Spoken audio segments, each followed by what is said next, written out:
ನಮಸ್ಕಾರ ಸ್ನೇಹಿತರೆ. ಭಾರತ ಮತ್ತು ಆಸ್ಟ್ರೇಲಿಯಾ ನಡುವೆ ನಡೆದ 5 ಪಂದ್ಯಗಳ ಬಾರ್ಡರ್ ಗವಾಸ್ಕರ್ ಸರಣಿಯಲ್ಲಿ ಆಸ್ಟ್ರೇಲಿಯಾ ತಂಡ 3-1 ಅಂತರದಿಂದ ಭರ್ಜರಿಯಾಗಿ ಗೆದ್ದು ಬೀಗಿದೆ. ಇದರೊಂದಿಗೆ ಸತತ 1 ದಶಕದಿಂದ ಬಾರ್ಡರ್ ಗವಾಸ್ಕರ್ ಸರಣಿಯನ್ನು ಗೆದ್ದು ಬೀಗುತ್ತಿದ್ದ ಭಾರತ ಈ ಬಾರಿ ಈ ಟ್ರೋಫಿಯನ್ನು ರಿಟೇನ್ ಮಾಡಿಕೊಳ್ಳುವಲ್ಲಿ ವಿಫಲವಾಗಿದೆ ಅಂತಾನೆ ಹೇಳಬಹುದಾಗಿದೆ. ಈ ಸರಣಿಯ ಮೊದಲ ಟೆಸ್ಟ್ ಪಂದ್ಯವನ್ನು ಭರ್ಜರಿಯಾಗಿ ಗೆದ್ದು ಬೀಗಿದ್ದ ಟೀಂ ಇಂಡಿಯಾ ನಂತರ ಎರಡನೇ ಪಂದ್ಯವನ್ನು ಸೋತು ಸರಣಿಯಲ್ಲಿ 1-1 ಅಂತರದಿಂದ ಸಮಬಲ ಸಾಧಿಸಿತ್ತು. ನಂತರ ಮೂರನೇ ಟೆಸ್ಟ್ ಪಂದ್ಯ ಡ್ರಾ ನಲ್ಲಿ ಅಂತ್ಯಗೊಂಡರೆ 4 ಮತ್ತೆ 5ನೇ ಪಂದ್ಯವನ್ನು ಆಸ್ಟ್ರೇಲಿಯಾ ತಂಡ ಭರ್ಜರಿಯಾಗಿ ಗೆಲ್ಲುವುದರೊಂದಿಗೆ 1 ದಶಕದ ನಂತರ ಬಾರ್ಡರ್ ಗವಾಸ್ಕರ್ ಸರಣಿಯನ್ನು ಗೆದ್ದು ಬೀಗುವಲ್ಲಿ ಈಗ ಯಶಸ್ವಿಯಾಗಿದೆ. ಹಾಗಾದ್ರೆ ಆಸ್ಟ್ರೇಲಿಯಾ ತಂಡ ಈ ಸರಣಿಯನ್ನು ಭರ್ಜರಿಯಾಗಿ ಗೆದ್ದ ನಂತರ WTCಯ ಪಾಯಿಂಟ್ಸ್ ಟೇಬಲ್ ಯಾವ ರೀತಿ ಇದೆ, ಭಾರತ ತಂಡಕ್ಕೆ ಇನ್ನೇನಾದರೂ ಅವಕಾಶ ಇದೆಯಾ, ಇದರ ಬಗ್ಗೆ ಸಂಪೂರ್ಣ ಮಾಹಿತಿಯನ್ನು ಈ ವಿಡಿಯೋದಲ್ಲಿ ತಿಳಿದುಕೊಳ್ಳೋಣ. ದಯವಿಟ್ಟು ವಿಡಿಯೋ ಕೊನೆಯ ತನಕ ನೋಡಿ ಮತ್ತೆ ಇತರರಿಗೂ ಕೂಡ ಶೇರ್ ಮಾಡಿ. ಅದಕ್ಕೂ ಮುನ್ನ ಸ್ನೇಹಿತರೆ, ನೀವು ಕೂಡ ಜಸ್ಪ್ರೀತ್ ಬುಮ್ರಾ ಅವರ ಅದ್ಭುತ ಬೌಲಿಂಗ್ ಪ್ರದರ್ಶನಕ್ಕೆ ಒಂದು ಮೆಚ್ಚುಗೆ ವ್ಯಕ್ತಪಡಿಸುತ್ತಿದ್ದರೆ ಈ ವಿಡಿಯೋಗೆ ಒಂದು ಲೈಕ್ ಮಾಡಿ. ಮತ್ತೆ ನಿಮ್ಮ ಪ್ರಕಾರ ಭಾರತದ ಸೋಲಿಗೆ ಪ್ರಮುಖ ಕಾರಣವನ್ನು ನಮಗೆ ತಪ್ಪದೇ ಕಮೆಂಟ್ ಮೂಲಕ ತಿಳಿಸಿ. ಸ್ನೇಹಿತರೆ, ಸಿಡ್ನಿಯಲ್ಲಿ ನಡೆದ 5ನೇ ಟೆಸ್ಟ್ ಪಂದ್ಯದಲ್ಲಿ ಟಾಸ್ ಗೆದ್ದು ಮೊದಲು ಬ್ಯಾಟಿಂಗ್ ಮಾಡಿದಂತ ಟೀಂ ಇಂಡಿಯಾ ಕೇವಲ 185 ರನ್ಗಳಿಗೆ ಆಲ್ಔಟ್ ಆಗಿತ್ತು.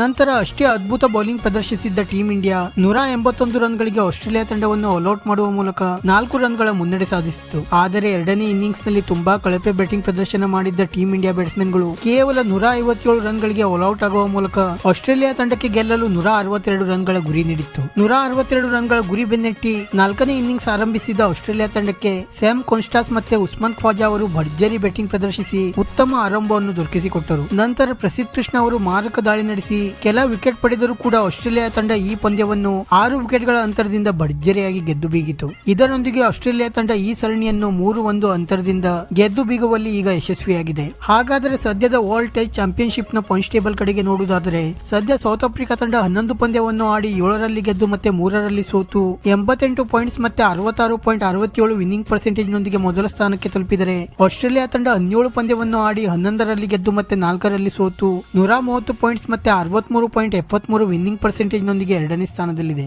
ಮತ್ತೆ ನಮ್ಮ ಭಾರತ ತಂಡ ಸದ್ಯ 19 ಪಂದ್ಯವನ್ನು ಆಡಿ 9ರಲ್ಲಿ ಗೆದ್ದು ಮತ್ತೆ 8ರಲ್ಲಿ ಸೋತು 50 ವಿನ್ನಿಂಗ್ ಪರ್ಸೆಂಟೇಜ್ ನೊಂದಿಗೆ 3ನೇ ಸ್ಥಾನಕ್ಕೆ ಕುಸಿದಿದೆ. ಸ್ನೇಹಿತರೆ, ಇದರೊಂದಿಗೆ ಟೀಂ ಇಂಡಿಯಾ ಈ ಬಾರಿಯ WTC ಫೈನಲ್ ತಲುಪಲು ವಿಫಲವಾಗಿದೆ. ಕಳೆದ 2 ಸೀಸನ್ ನಲ್ಲಿ ಸತತವಾಗಿ ಫೈನಲ್ ತಲುಪಿದ್ದ ಟೀಂ ಇಂಡಿಯಾ ಫೈನಲ್ ನಲ್ಲಿ ಆಸ್ಟ್ರೇಲಿಯಾ ಮತ್ತೆ ನ್ಯೂಜಿಲೆಂಡ್ ವಿರುದ್ಧ ಸೋಲನ್ನು ಅನುಭವಿಸಿತ್ತು. ಆದರೆ ಈ ಬಾರಿ ಭಾರತ ತಂಡಕ್ಕೆ ತುಂಬಾ ಒಳ್ಳೆಯ ಅವಕಾಶಗಳು ಇದ್ದವು. ಆದರೆ ಈ ಸರಣಿಯನ್ನು ಸೋಲುವುದರೊಂದಿಗೆ ಟೀಂ ಇಂಡಿಯಾ ಕೋಟ್ಯಾಂತರ ಅಭಿಮಾನಿಗಳನ್ನು ನಿರಾಸೆಗೊಳಿಸಿದೆ ಅಂತಾನೆ ಹೇಳಬಹುದಾಗಿದೆ. ಮತ್ತೆ ಸೌತ್ ಆಫ್ರಿಕಾ ಮತ್ತು ಆಸ್ಟ್ರೇಲಿಯಾ ನಡುವೆ ಈ ಬಾರಿಯ WTC ಫೈನಲ್ ನಡೆಯಲಿದ್ದು ಈ ಪಂದ್ಯ ಇಂಗ್ಲೆಂಡ್ ನ ಲಾರ್ಡ್ಸ್ ನಲ್ಲಿ ಜೂನ್ 11ರಿಂದ 15ರವರೆಗೆ ನಡೆಯಲಿದೆ. ಕಳೆದ ಬಾರಿಯ ಚಾಂಪಿಯನ್ ಆಸ್ಟ್ರೇಲಿಯಾ ಇನ್ನೊಮ್ಮೆ WTC ಗೆದ್ದು ಚಾಂಪಿಯನ್ ಆಗಿ ಹೊರಬರಲು ಯಶಸ್ವಿಯಾಗುತ್ತಾ ಎಂದು ಕಾದು ನೋಡಬೇಕಾಗಿದೆ. ವಿಡಿಯೋ ಇಷ್ಟ ಆಗಿದ್ದರೆ ಲೈಕ್ ಮಾಡಿ ಮತ್ತೆ ಚಾನೆಲ್ ಅನ್ನು ಸಬ್ಸ್ಕ್ರೈಬ್ ಮಾಡಲು ಮರೆಯಬೇಡಿ.